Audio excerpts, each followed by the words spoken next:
All right, and we are back here on the GSMC Sports Podcast. And for the fourth part of the show, we are now going to get into talking about the season opener for Major League Baseball and what happened in the game. Anything memorable? Nothing super memorable.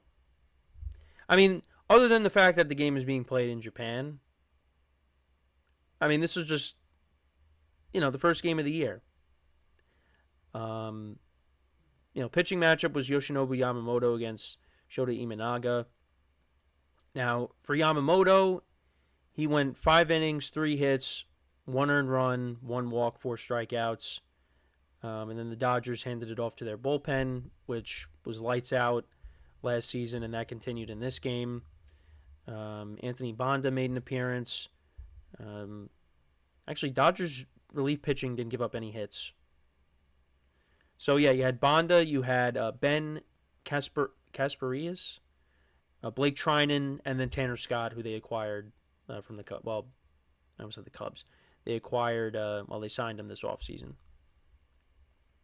And he spent some time with the Marlins and the Padres.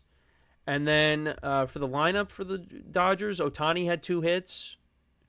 Kike Hernandez had a hit. Tommy Edman, Will Smith, Michael Conforto, Miguel Rojas as well. For the Cubs, like I said, only 3 hits, couple of errors in the game for the Cubs, so that's not good. But yeah, Kyle Tucker in his Cubs debut, 0 for 4 on the day. Seiya Suzuki, he went 0 for 4 as well. Ian Happ had a hit. Dansby Swanson had a hit. And the catcher, Miguel Amaya, had a hit as well. Cubs actually were leading after the second inning, and that was on a double by Miguel Amaya. He doubled in Dansby Swanson, who led off the inning with a single. But then the Dodgers put up a 3-spot in the 5th inning. You had Andy Pages walk, Otani singled, Edman singled, Teoscar Hernandez grounded into a force out. That led to another run, and then Will Smith singled as well. So that's where the Dodgers got most of their runs. And then Teoscar later in the game, he singled to make it 4-1. And then looking at the Cubs pitching, so Imanaga didn't give up any runs, but he did walk 4 batters. Actually didn't give up a hit either in his 4 innings of work. I had 2 strikeouts, but they did put in Ben Brown, and he went 2 2/3, 4 hits, 3 runs. 2 of them were earned, 3 walks, 5 strikeouts. They also had Eli Morgan make an appearance. He went an inning and a third, gave up a hit and a strikeout. And then you also had the former Dodger, Ryan Brazier. He pitched an inning, gave up 2 hits, 1 run, 1 walk, and 1 strikeout. But yeah, nothing crazy happened in this game. There were no long balls in the game. But Yamamoto was sharp. Looks like I saw that Imanaga wasn't sharp, but he had 4 walks, but he didn't give up a hit. So hey, look, it's the first game. There's nothing you're gonna really learn about in the first game, you know. But we do know the Dodgers pitching is very good. We know that, and the Dodgers weren't even at full strength with their lineup. Right? There was no Mookie Betts. There was no Freddie Freeman in this game either.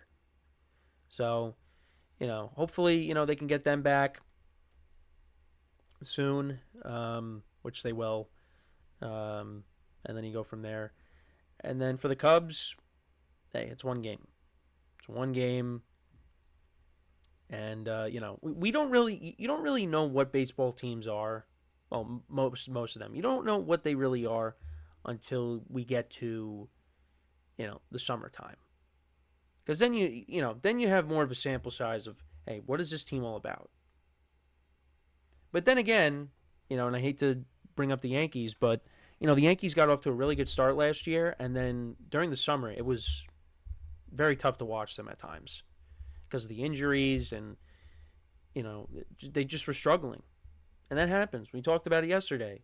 The Dodgers, they went through a cold spell during the year as well. And they were missing a lot of guys, and they won the World Series with the shorthanded rotation.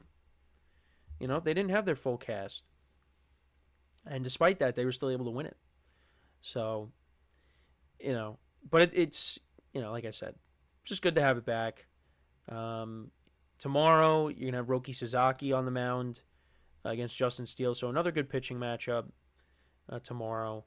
We'll see what Sasaki does in his debut, but yeah, the Dodgers, they're gonna be a team that a lot of people are gonna have to get used to watching because they're gonna be on a lot of nationally televised games, as they should be, because of them being World Series champs and because of who's on the team. They got stars all over the place. So, and already things are looking good in my fantasy baseball matchup after this one game. I am currently up 10-0 in my matchup. We're actually doing because we're actually doing categories for this one, and it's because of Teoscar Hernandez and Tanner Scott that we're doing well so far. But obviously that's going to change very quickly when games start next week. But and then I have Sasaki pitching tomorrow.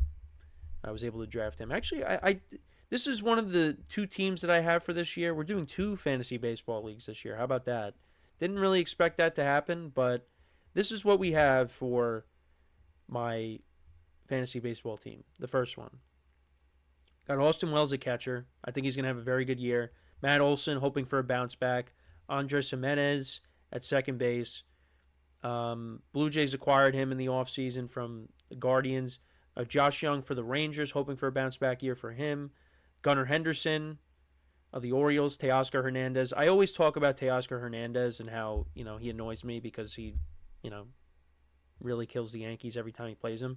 But I always draft him because he's a very good player. So I got him. Cody Bellinger, Christian Yelich, Corey Seager. Right now I have Suarez from the Diamondbacks in my utility spot. But on my bench, I have Nico Horner from the Cubs, Bryson Stott from the Phillies, Byron Buxton from the Twins, Mountcastle, and Jock Peterson. I think Jock Peterson was my last pick. I just didn't know who I was going to take with my last pick. But the pitching is going to be my strength. So I have Paul Skeens, Michael King, Tanner Scott, Pete Fairbanks, Tyler Glasnow, Zach Gallen, Roki Sasaki, Ronel Blanco, Merrill Kelly, and then I have Brendan Woodruff. And I actually got Ranger Suarez very late in my draft. And he had a very good first half last season. Kind of tailed off a little bit in the second half. But my pitching, I think, is very good.